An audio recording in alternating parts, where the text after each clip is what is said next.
This is the Take Control of Your Agency's Bottom Line webinar. I'm glad to be here and be with Bernard. I think we didn't have a webinar together for months. The better part of a year. I think the last one we did together was December last year. So this one is business, so it's all business related, and I think that I feel very comfortable with the topic. I also want to put a disclaimer: we can't in one webinar cover everything that has to do with your bottom line. But we'll give you from our insights. First of all, managing a business with hundreds of employees and then working with so many agencies and their hurdles and their glass ceilings that they broke, what we saw that works. Let's just start. This is me. I grew a beard, trying it out. No need to comment. I still can't grow a beard. I get enough of it. All right. So we've been on the web for a long time. We're passionate about building the web and supporting companies. And this is what we like to do. It's for me, it's been half my life being on the web. Next year it'll be half your life. Oh no, I think it's already half your life right now. Right. More than.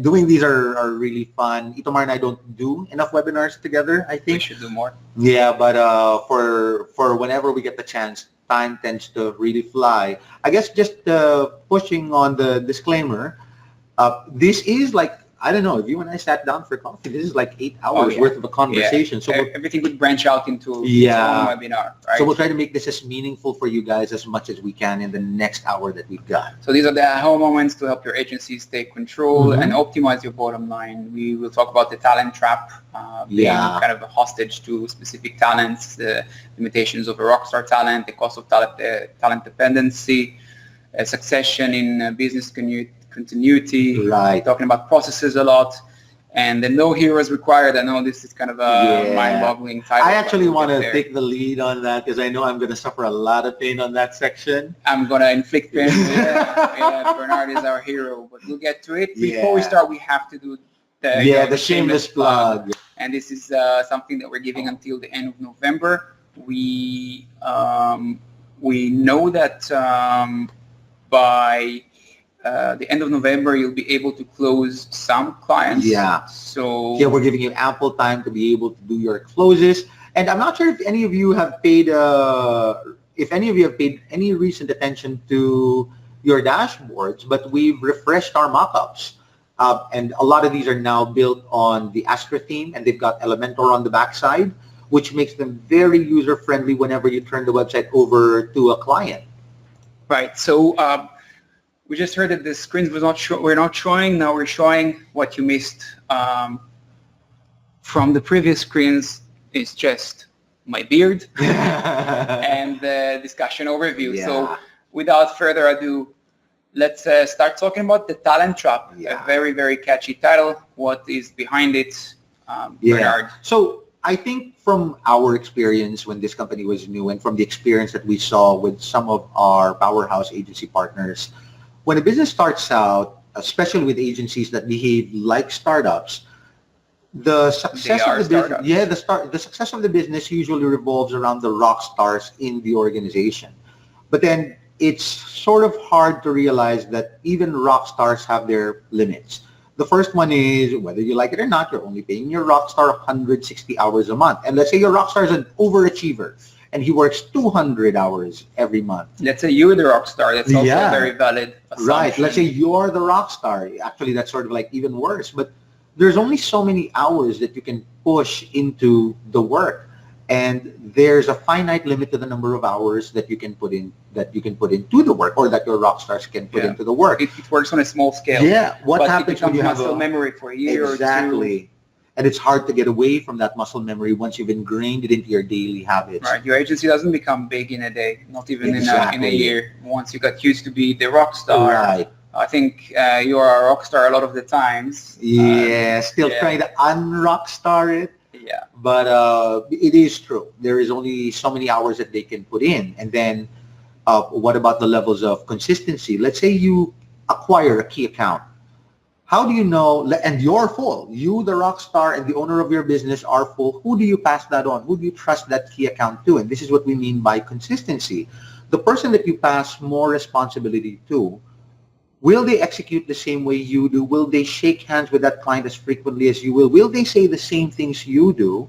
And will they call them, remember their birthdays, and all the important things that they need to send to that client? The consistency is dangerous because, A, your rock stars might make your average performers look bad, or the entire success of that account might rest with the rock star. Let's be honest, every person in a company, almost every person has their shelf life. Yeah. And if you're not prepared for that transition, it might be also that the person cannot be on premise, or that the person got a new position within the company now that the company is growing, and all of a sudden something in the consistency changed, and this is something that is not predictable, or the unpredictability of the change is creating a different experience for your clients that used to get some rockstar treatment, and now they're getting what they believe is subpar. Right. Consistency, capability, the expertise to deliver, this is the hardest, one of the hardest parts. Yeah. This is being dependent on SMEs. Yeah, And that's true. not on process, but on someone that saves the day, someone that dives into the campaign, someone that makes it work day in, day out. Might be you, might be someone else. I think that Bernard still, you and me, we have the temptation to dive into campaigns. I look at the rankings of all of them every day, and when I see one that is concerning, I roll up my sleeves like almost immediately, like what you said, I have to remind you not to, because you're in your comfort zone. You do what you're good at, what you know how to do best, what you do for years. And then we talk about cost. Are they cost effective, and can you afford to pay them their salary during dry season? We always look at it as very temporal. We gained a big new account, and this is now we are all celebrating, but also there's shelf life to this. Or there's a capital expenditure and operational expenditure that's just chasing your own tail. So are you prepared for that? Are you looking at it as a macro perspective, quarterly, yearly basis, and did you prepare for it? Did you prepare your budgets? Okay, so the cost of talent dependency. So you're dependent on talent, right? On not a on single processes. person. So when you depend on a single talent, your agency's capabilities can only go as far as that talent. Kind of the opposite of your weakest link is your strength. Exactly. Your outlier all of a sudden becomes your recipe to success. And it works when you're 3 or 5 people, but when you want to break through the glass ceiling, you cannot depend on that talent. Because I mean, like, first question there is what happens when the talent leaves, right? Right. The biggest deal for me is, what if it's a rock star salesman that leaves and your clients bought in because this person was super charismatic, super thoughtful? Then it creates a cost of churn and a potential cancellation. What if they were so in love with their salesman that they follow him to the next company? Sometimes, and we've seen it, and this is a worst case, the account manager or the salesperson takes the account with him. And I think that sometimes when you have that rockstar account manager and you're very much dependent on the talent, when it works, it's a great relief. And you're saying, that's great, they love him. But do they love him, or they love your brand or your product or the experience that you're giving them? And if you're talent dependent, not process dependent, yes, they're in love with your employee. What happens when the shelf life, comes to an end? Expires. So other things that people are not paying attention to, because when things are good, they're good. But when you start to look for new talent to replace the talent, how much are you spending on acquiring the talent? So that's the hiring costs that are embedded into your costs to maintain the account, to sell the accounts.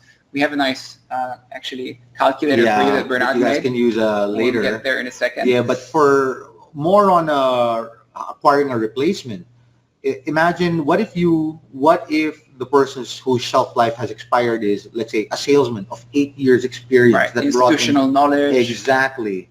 You lose all of that, and now you want to hire a replacement, vacuum, and you're forced to find someone that has 6 to 8 years worth of experience. How much does that cost to hire versus somebody with minimum viable talent? How long will you wait? And we had it in the past. We wait because we're not willing to settle because we lost such a talent.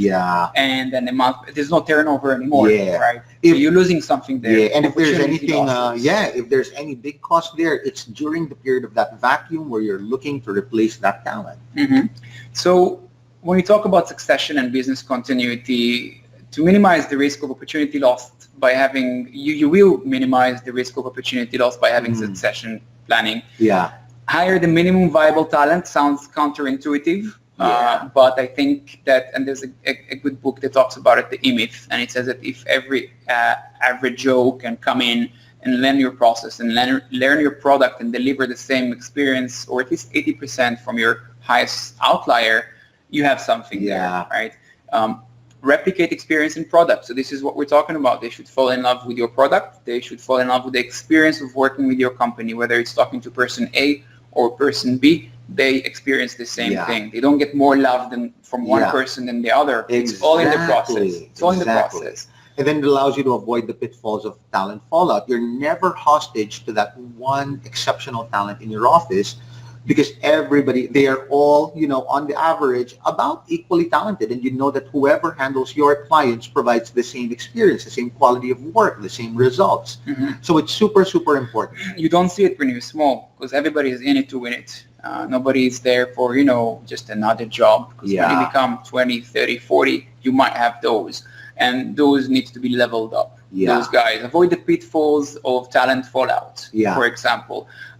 It will happen. There is shelf life. The inevitable will happen. What did you do to prepare? Sometimes we don't want to load our costs or the bottom line. We want to save a bit because we're a startup, and we say, why would we have a bench or succession? And this is where you avoid it, because you're prepared for it. You're provisioning for it. Exactly. And that creates business continuity for you guys, because even if your subject matter expert leaves, you know that everybody else that's getting left behind is 80% of that subject matter bench expert. They're ready to get up. Exactly, right? Like it's sort of like the starting lineup of a basketball game. Yes, you send out your strongest starters, your first 5 strongest starters, but if you've got nobody left at the bench, what happens when your star players get injured? Your team is out of the game. What happens when somebody... It sets you back months. Exactly. On that cost, skimping on that cost to have a bench when you really want to grow, and we're talking economies of scale now, it sets you back a few months. You lose the clients. They're unhappy all of a sudden. There's nobody to attend to their audits or issues or just customer support. Just saying, hi, how are you? Let's go over the reports. Exactly. So when it comes to business continuity, it's allowing processes to deliver results, not necessarily the people. It's your processes. You want your clients to be confident in your agency to deliver, not a person. You want their emotional attachment, their emotional investment on the brand. Your logo, your brand. Exactly. So how talent dependencies affect scalability? And it does. The traps. Talent dependency can limit the business due to capacity, consistency, capability, and cost. When you depend on a single talent, your agency's capability can only go as far as that talent. So one type of glass ceiling, right, is that specific talent's capabilities. And if your client's experience is tied to a specific person, not the agency, what happens when that talent leaves? And so again, you want to make sure that your clients are emotionally attached, they're invested in your brand, in your agency, not in your specific talent. So some of the things that you can do to avoid this would include creating a succession plan that includes, what are your standards for experience? Meaning, what's your sales manual? How frequently will your salespeople go and visit them, shake their hands? How frequently will they give them a call? Have you written it down? What are your product standards? What kind of commitments, what kind of guarantees, what kind of results are you going to drive when they start paying for your service? And then customer expectations. When you're retaining them, how frequently will they get talked to? What kind of transparency? These can't be left to the intuitiveness or thoughtfulness of one employee to the next. Because then you see some clients might gravitate towards that outlier. But that outlier, they have a numbers game. They have the number of times they're calling a client. They have the number of times they're sending out reports, or they're inquiring, or just checking the health of the campaign. And if you put that into a process, you realize that everybody could perform up to 80% of that talent. Exactly. Now, a little caveat, it's not as simple as just getting every or any average Joe and they'll perform like your top talent.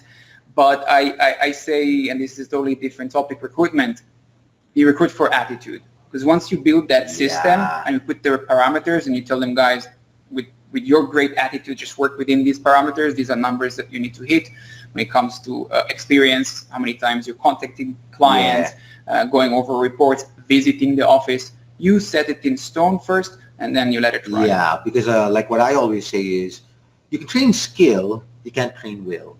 That's a good one. Yeah, that's not easy. So we said processes, so this is why we wrote process. Yeah, so we said process, because it sort of leads into and answers the first problems that we had when it comes to the talent trap. And when we're talking about processes and resources, the first thing we want to talk about on process is, do your processes focus you on the 20% of efforts that deliver 80% of results? Classic Pareto, clients, right? Yeah, exactly. Classic Pareto. And when we say, okay, let's say you're 5 strong team, and now you decide, okay, now I want to do what these guys say. They sound like they know what they're talking about. You can't just go and start writing all the processes, because there are like almost endless amounts of processes. And we're saying Pareto, though, focus on the 20% that affects 80% of your clients or of your revenue. Might be sales, might be retention. You can break it down from acquiring the clients, retaining them. A good example is SEO, right? If you guys already service SEO, then everybody knows that there are over 200 ranking metrics, but not all ranking factors are created equal. Some of them matter more than others.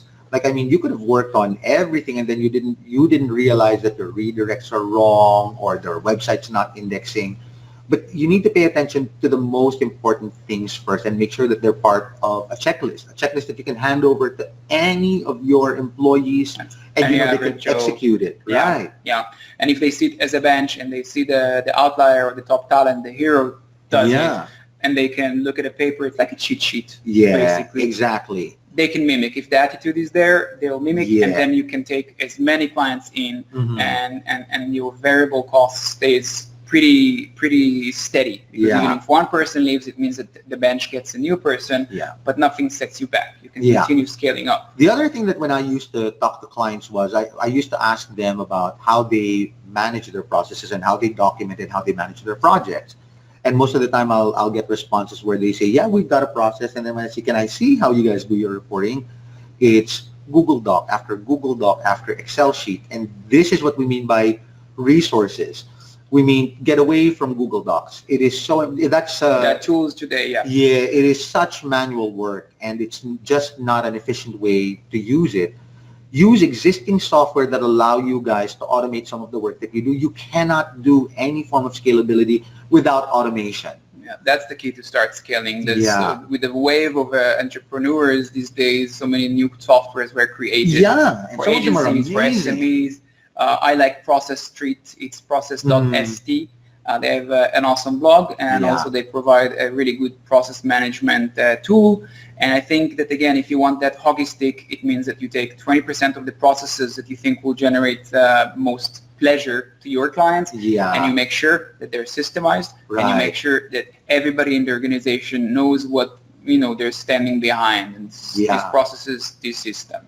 Now, when we also say resources, we also mean, yes, get away from Google Sheets, but don't go bonkers. It's not like you have to hire a programmer, reinvent the wheel. Yeah, to build some custom dashboard for you.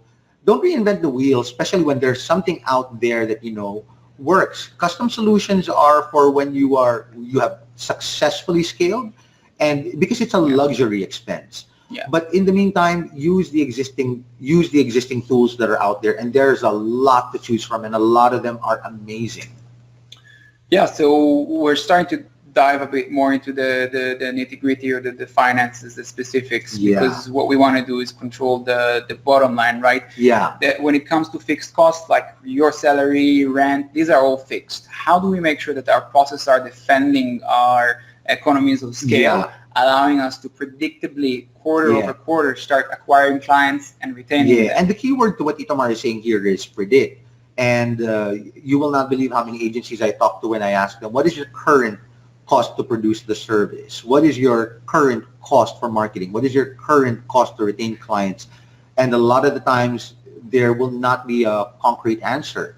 In order for you to predict and manage your cost, you have to know what they are at any given point in time. So you need to be able to define what is your cost to sell or to market? What is your cost to retain your clients?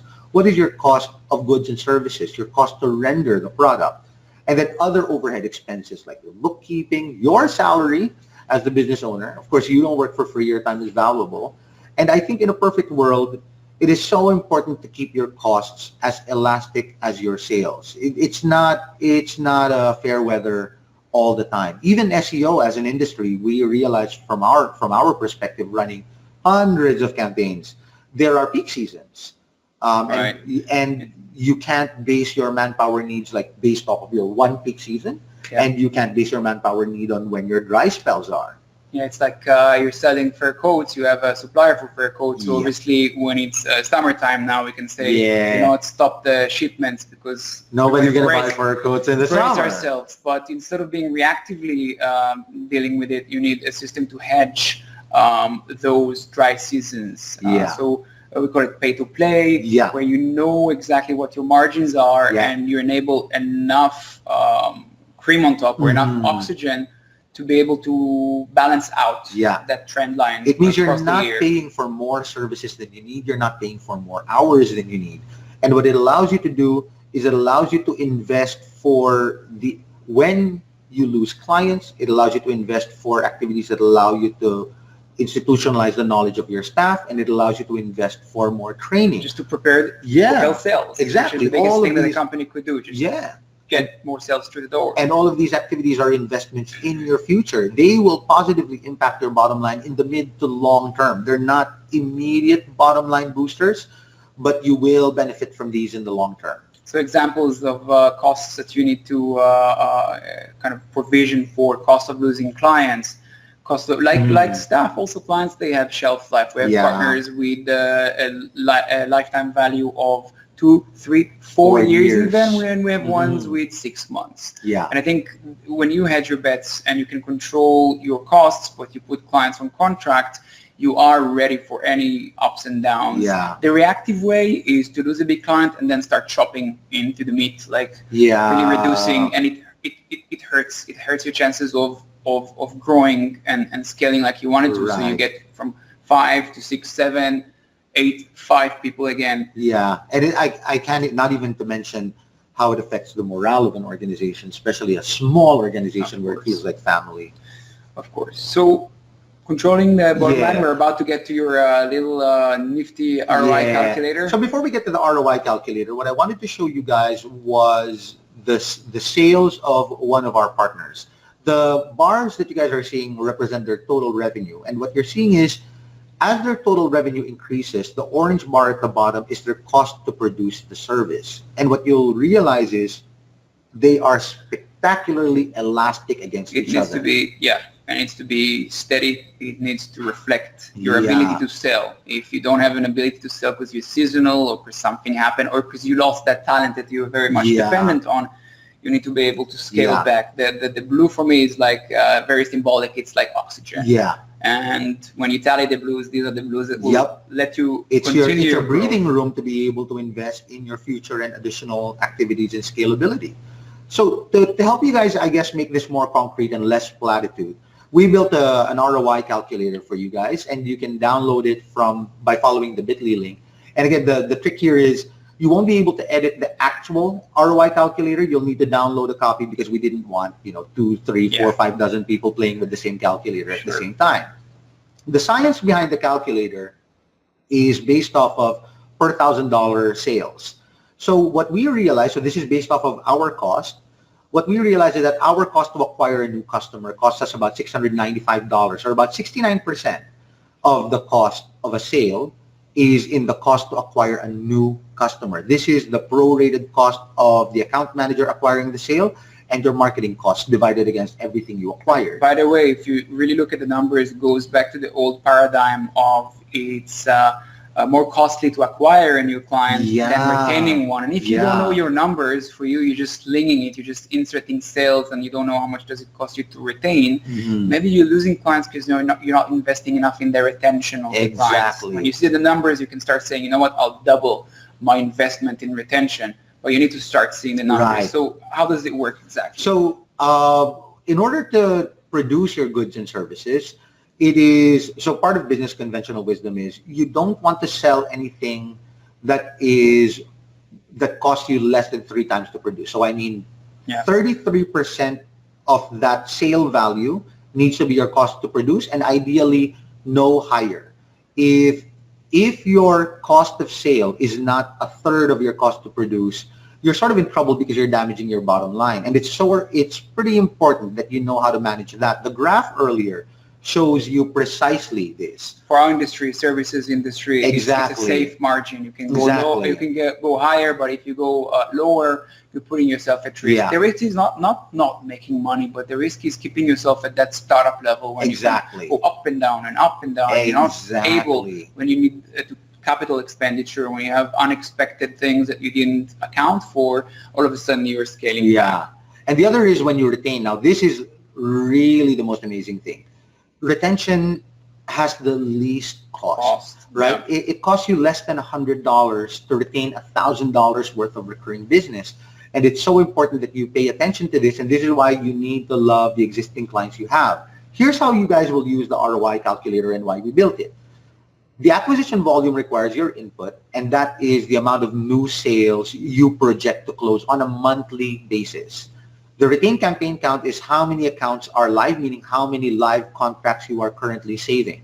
The project value needs to be based off of what your average contract values are, and this change from agency to agency. Our average partner agency's performance is about $1,500 per contract. We have some that don't take anything less than a minimum of $3,000. And so that's why we want you to input those values. Enter what salary you guys pay your account managers and if there are commissions.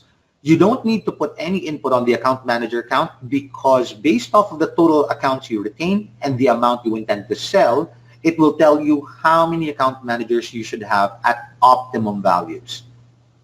Enter your historical performance for retaining clients, which is what lifetime value is, and it will tell you here's the marketing budget you should be setting aside in order to acquire those many sales.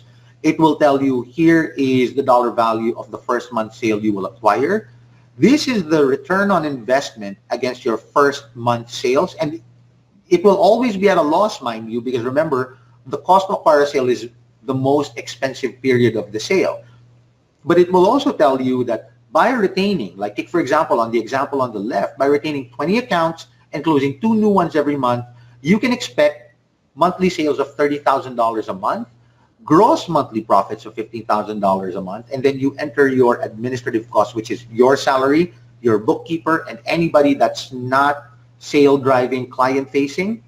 And when you enter that, it will tell you what your monthly net profit will look like, meaning that's your oxygen, that's your air, that's your blue line, and your lifetime profit value for every client. And the only reason I put in the lifetime profit value is if you really want to fall in love with your client, you don't look at what they're worth to you on a monthly basis. You look at what they're worth to you in lifetime value. And maybe then you'll put a bit more efforts into retaining them. Exactly.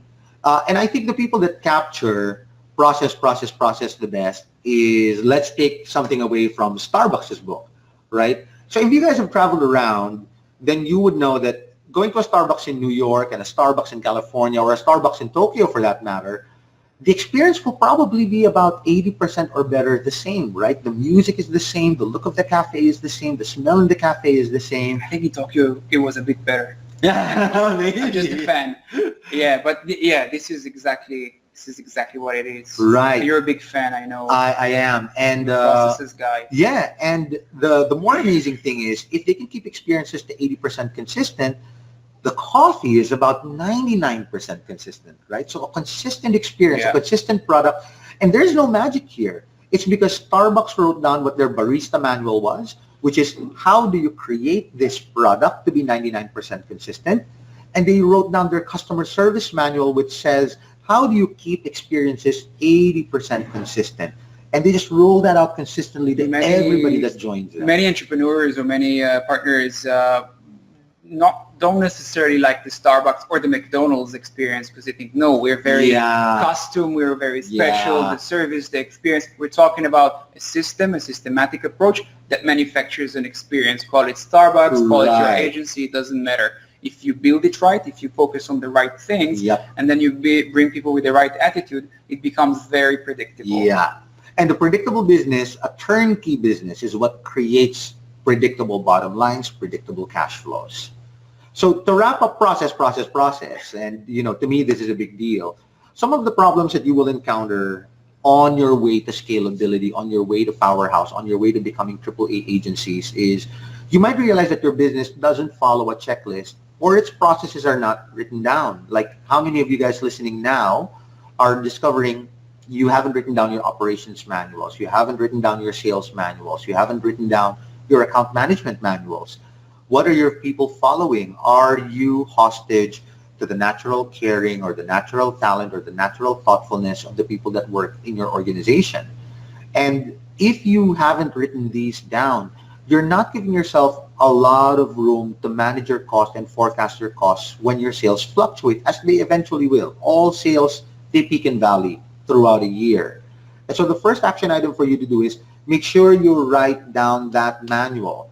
And I'm not saying spend 120 hours, hire 3 consultants. I say spend the 120 hours because, the hero syndrome, I want to roll up my sleeves and I need to attend to clients and I need to close sales. Yeah. Nobody else will do that for you, meaning writing the processes. Right. If you know them best or your rockstar talent knows them best, this is what you see and this is what you do because you do it once. You can update it down the line, but you do it once and it serves everybody that will come into the organization, clients and employees alike. But this is one of the best investments that you could put. I don't know if we mentioned the E-Myth maybe in previous webinars as well. Yeah. It's a book that talks about working on your business, not in your business. A mistake that I made in the first few years is working in my business, where you just create a business for yourself, doing something you're very passionate about. Writing processes is not my thing. I don't feel in my natural habitat, but programming or running digital marketing campaigns are very, very natural to me. So obviously I gravitate there again and again. Stop, write the processes, get some help, get some professional help. Or if you want to stay at the startup level, don't do that. Yeah, part of the reason we also built the ROI calculator is there's something that Itamar likes to harp on in the office, and he says, if we only look at the good things we're doing and we like to pat ourselves on the back, we never figure out how we're doing better. Yeah.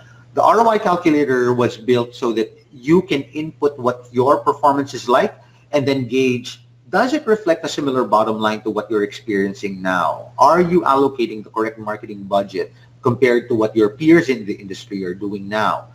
It allows you to take a good, hard look at how you're doing financially against your peers in the industry and think to yourself, am I doing things right? I think your cash flow is the ultimate tell to whether you're doing a great job or not. Right. And we talk about writing all these processes, and it might look like a big challenge and something that you just don't want to get started with. You procrastinate. Remember the Pareto, the 20-80 rule, and I'm saying if you're looking at all these things like all the different products that you service, your sales manual, your customer service, meaning the retention manual, start with the stuff that you think will be most effective. If you're at the acquiring stage, work on your sales processes with your sales guys or with an external sales consultant, just so you have it down pat. And then you can move, a few months down the road. Exactly. You finish with that challenge, you move to the next one. And it will be so worth it. Because writing down your processes sort of help you overcome the next step. And the next step is heroes not required. You hear it, Bernard?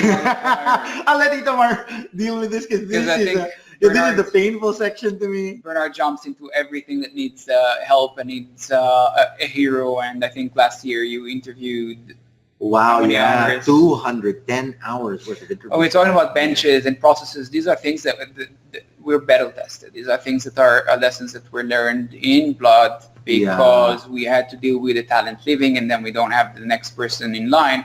So we started recruiting, we started writing processes. But every time we get pulled back, me to managing the software team and helping with the development of the dashboard, Bernard is very much about the culture of the company and about the people, so it's very important about who you intake.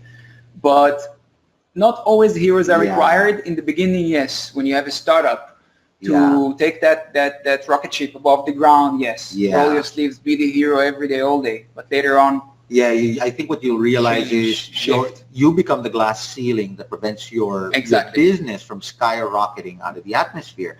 And it's important to realize that for me, I still, after 8 years of doing this, I still have to make a conscious effort to not dive into a campaign. To not help clients. Yeah, well, no, not that, but to not dive into a campaign myself. Exactly. Proxy, of course. Exactly.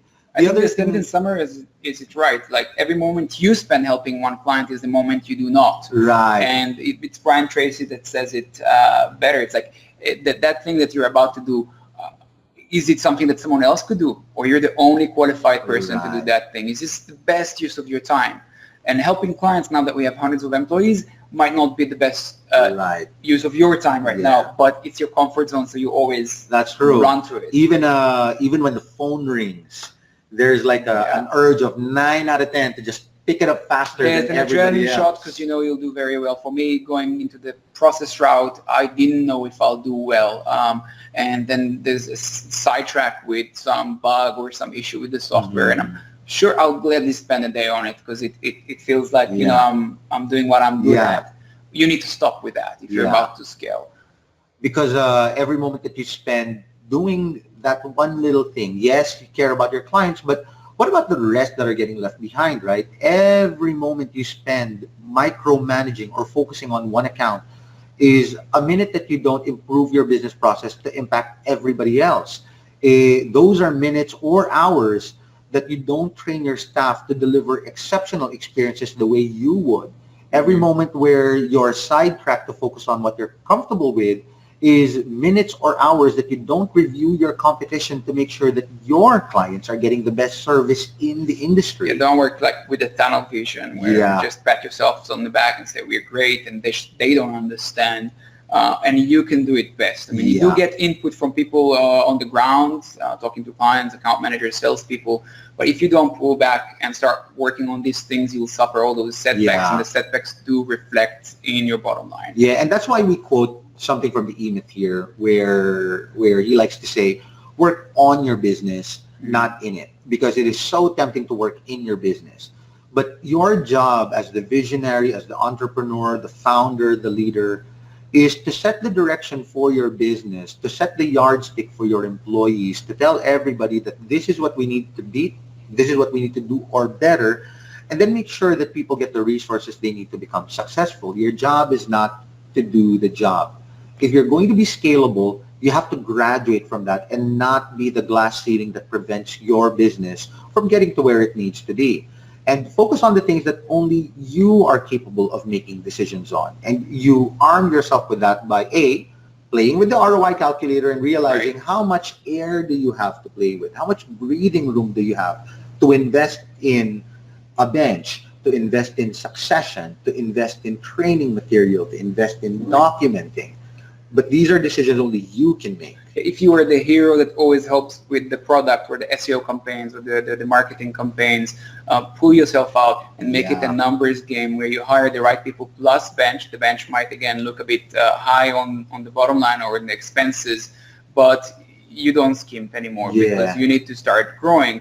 And if you're the salesperson, look at the sales goals and look at the sales targets that you're giving people and how many calls they can make and how many office visits that they can make, and pull yourself out of it. So work on your business, not in your business, and focus on what only you can decide. Let others delegate. It will be so worth it on the mid to long run. Right. So heroes not required. You hear it, Bernard? Yeah. I said this was going to be the painful portion of the webinar. Because agency leaders are too eager to roll up their sleeves. Sometimes it's to show off, to show I'm the boss and I understand everything and I know everything better than you. Sometimes it's the comfort zone, and we are all sinning with rolling up our sleeves and doing the dirty work. And I guess 5% of the time you could, but 95% of the time you shouldn't. So not focusing on the impactful things, like procrastinating, moving things for later, not even like not working on the processes, not going and doing your operating budget for the year. Doing the job that you pay other people to do, right? That's not focusing on the things that make an impact, because you can't delegate vision to somebody else, and you can't set the tone of the culture to somebody else. That's all you. That's all the founder. That's all the business owner. That's all the CEO. We're seeing things all the way to people just will write the content that the business owner, because he's a great copywriter. But what you don't realize, it's so detrimental to your business. If you wanted to stay a small team where you're the employee or you're the technician, continue doing the SEO audits or the outreach, or continue talking to clients every day, or they can get to hours on the phone with clients. We put this in here because only all too often we've heard from the powerhouse partners that we had where they're saying, my life is so easy now. Why didn't I think about this a few years ago? So whoever is with us for a while, or you just saw it in our material, we do fly partners here. And I did hear so many times, especially with partners that have been with us for years, that transition, that breaking of the glass ceiling. You can almost hear the glass ceiling break when the conversation becomes very different. When it's not like being irate about, oh, that client said this and this client said that. It's not about that. It's about the processes. It's about how to hire the right salespeople, how to incentivize, how to train them. And then you realize that all of a sudden they're a multi-million-dollar agency when they don't sit and write the content or do the audits or do the outreach. So it's shedding off the responsibilities to focusing on running your agency instead. But there's a value chain there. It's not just you shedding the responsibilities.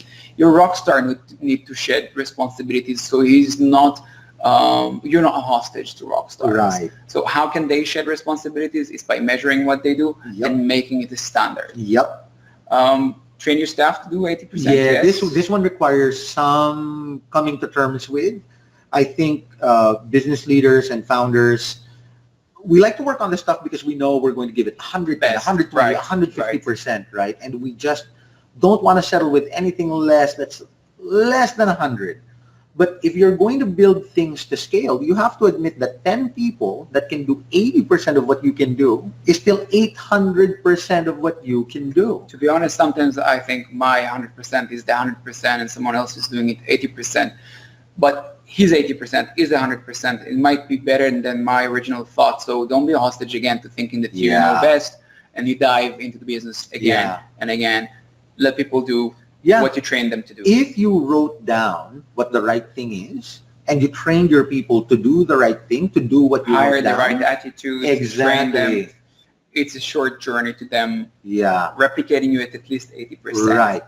And you know that 80% is enough to drive great experiences, and it's enough to drive results. Predictable experiences. The most.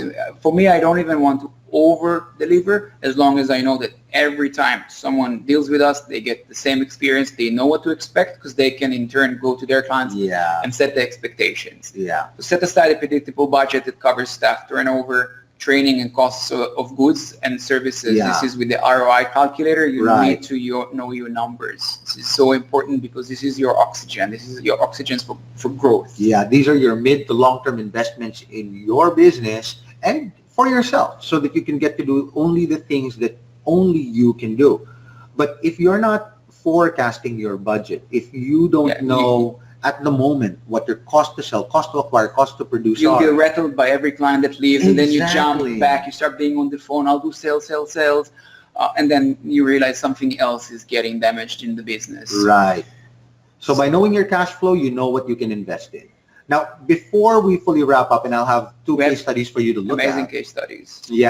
On how to take control of your bottom line, there really were three major things that we talked about. We talked about the talent trap, not being talent dependent, and this is by making sure that you've got a succession plan that replicates the great talent that you've got in your office. It allows you to hire minimum viable staff, and it allows you to create business continuity. The next one is process, because process needs to rule your business.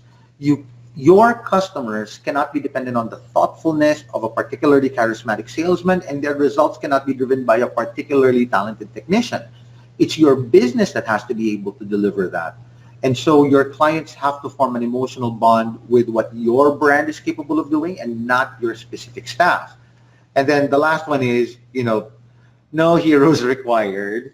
Make a conscious effort to not be tempted to dive into your comfort zone, into what feels good, and work on the things that only you can work on to move your business Otherwise, forward. you might stay a startup forever. And we've seen this. We have partners that are very modest spending with us, and it's comfortable for them. They do want to break out, but they still support the clients, do some of the work, and it doesn't work. But at some point, they realize all these three things. Some of them. Yeah. And we see it, and then we see the trend up. And this is something that we'll show. So this is our next thing. So the example you're looking at here is one of our Australian partners, and they do tremendously. I think what you'll realize with them is that their profit margins are particularly high. That's because they sell a lot of web development services. Web design, and they don't mark those up by 3 times. They mark those up by 5 times. Right. And you're looking at a 2-year trend. Take a look at the amazing growth that these guys did with us when they realized, A, they didn't have to be beholden to talent. B, all they had to do was follow a process. And then C, no heroes required. No heroes required. It sort of does that on its own. And to prove to you that this is not a fluke, here's another partner. But before this, these are the guys that are actually about to get the Google Premier. Yeah. Right. They're vying for the Google Premier partnership. It's a good example for me when they realize, if we look at A or B and we need to invest in 20% of the stuff that will get us to a Google Premier partnership, it's not becoming PPC experts. Right. This is what we are helping them with. It's becoming very good sales people, and then Google gives you training and Google pushes you, and this is where you have this trajectory. So exactly. So they did an amazing job. They went from just selling websites to selling websites and SEO, and now a ton of AdWords services. The other one is one of our US partners, and this is their 3-year trajectory. The moment they realized that, holy cow, if I'm not a hostage to my talent, if I write down my processes, and if I'm not the hero for my business, this is the kind of growth I can drive for my business. It's not a fluke.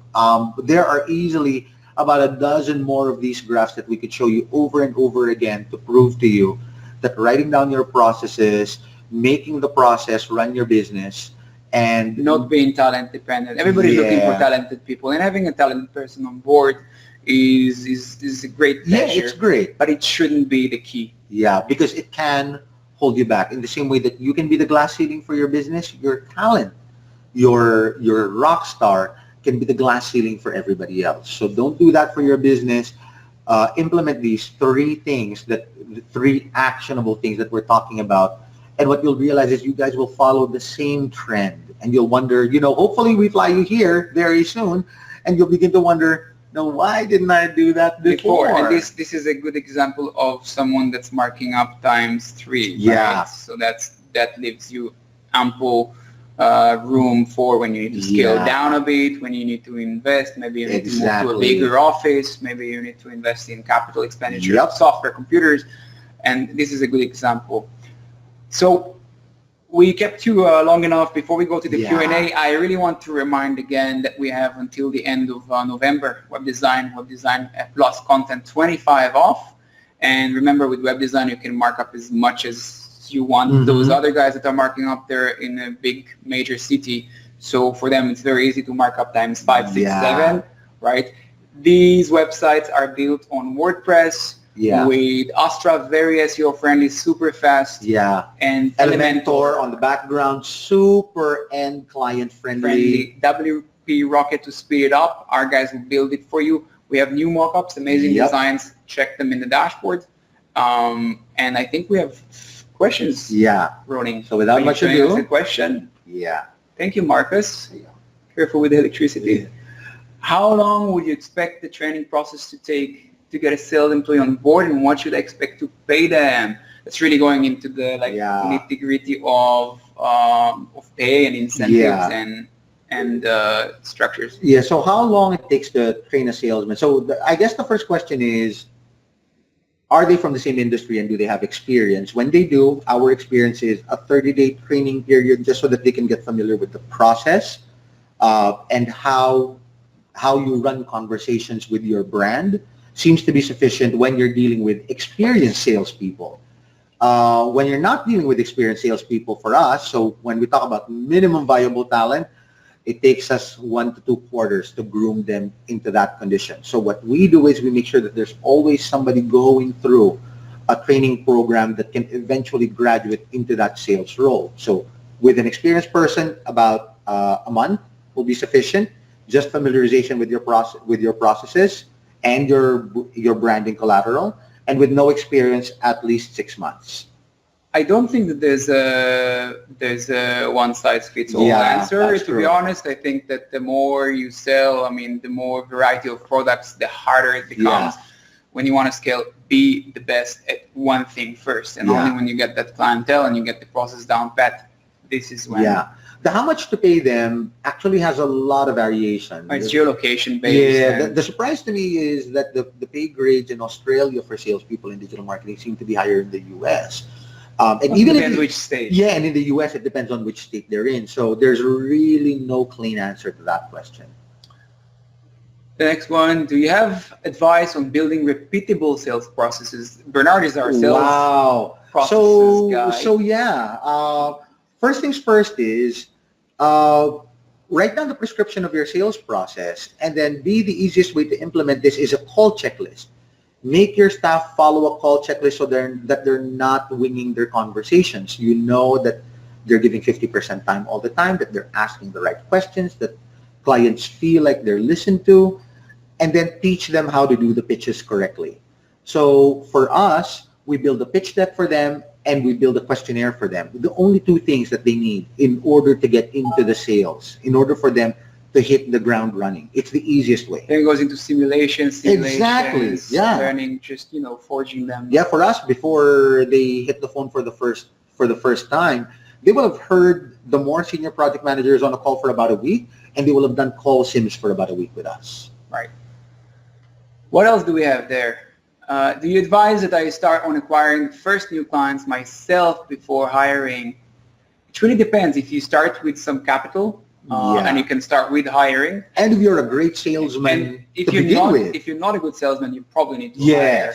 I think this is really between like capital intensive startup and a bootstrap. And when you bootstrap, if you have your first few clients, sure, get them through the door.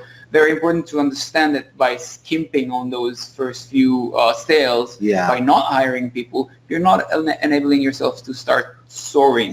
But you're just like gathering $1,000 here, $1,000 there, and just becomes pocket money. That's not really a business per se. The formula that some of our most successful partners seem to have done is they set X amount of projects acquired that trigger the hiring of a new salesman.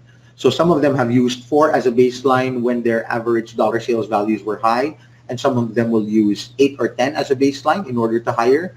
But the bottom line is, if you know what your average sales are and use the ROI calculator for this. That's what you're saying. Yeah, follow the advice of the ROI calculator, project what sales you will retain and what sales you will acquire, and it'll tell you whether you need help or not. Doesn't it also depend on whether the salesperson also keeps the book of accounts or he hands it over? Right. This is where the process comes into play, because you need to know ahead of time what they're supposed to do, what they're not supposed to do, and then you know how to break it down to your cost to acquire new clients, cost to retain them, to service them. Yeah.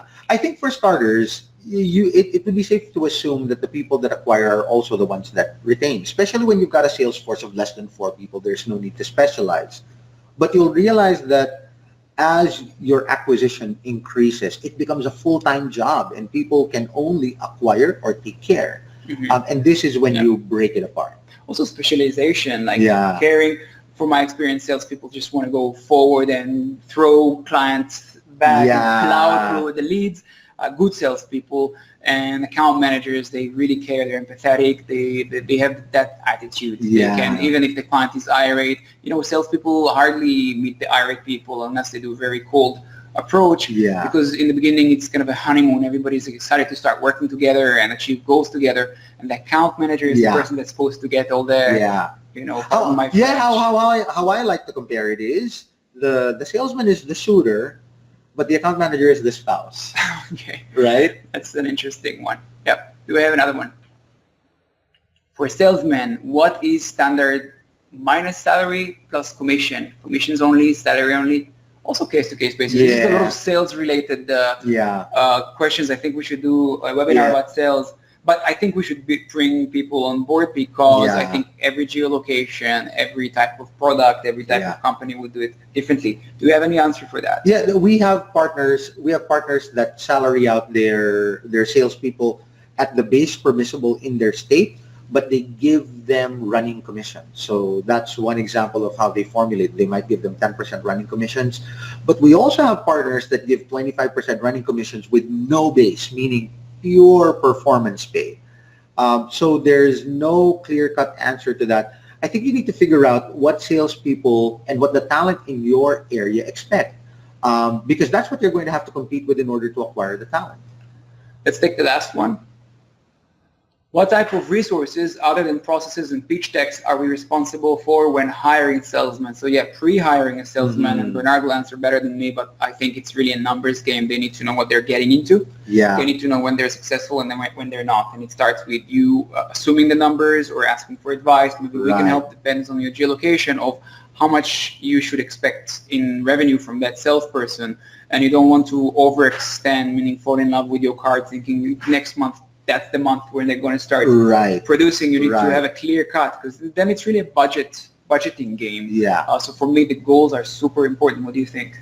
So I agree, because unlike other professions, sales is actually the profession where you want to hire the person that's very money driven. If you're going to believe, they want to prove themselves, so they know they can. Exactly, because this is how they measure success. It's not really because they're money driven, but it's because, unlike other professions, money is the direct measure of how successful they are. And so they're going to care about it more than any other role you hire. Right.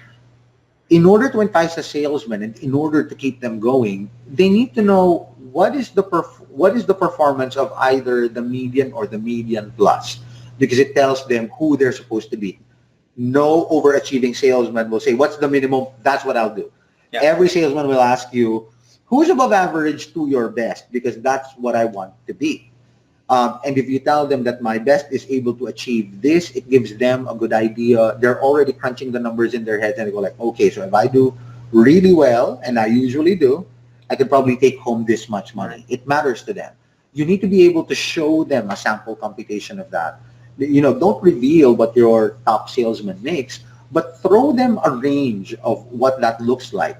And it will be promising enough for you to get your salespeople in. The other thing is, while salespeople don't necessarily need to be the subject matter experts, sales is a belief system, so you need to have a document that tells them exactly what they're selling and what they should be believing in when they sell your service. That matters too. So as much as we could go on. Yeah, I just want to wrap it up, because the question was about more resources, which resources, and I think I want to equate it to maybe like a race car, where the dashboard or the instruments are your processes, right? And the resources that you are equipping them are the gauges, very colorful lights that do this and that. But the goals are the numbers. You need to know you're driving too slow, you might not make it, or you're driving too fast, you might burn. And that's it. Guys, thank you very much for joining us. Yeah, it's been a fast 1 hour. Like I said, like every topic could be expanded to hours of talks, and we'll do our best to start expanding. Please fill in the survey and tell us what you want to hear more about. We've been talking for 8 years to hundreds of agencies, and we know what makes them tick, what makes them break that glass ceiling, and we'd love to do the same for you. So thank you for joining. Yeah, the ROI calculator is available by you guys following the bit.ly link. We've also posted it in our social media channel, so you can get it on Facebook and on our Instagram page. And if you guys have any questions, or even better, if you guys need to learn anything, we're always listening in the community for what you want to hear for the next webinar, and we'll do our best to accommodate by providing you that kind of content. Sign up to the dashboard, see the resources, talk to us. Have a good one. Cheers.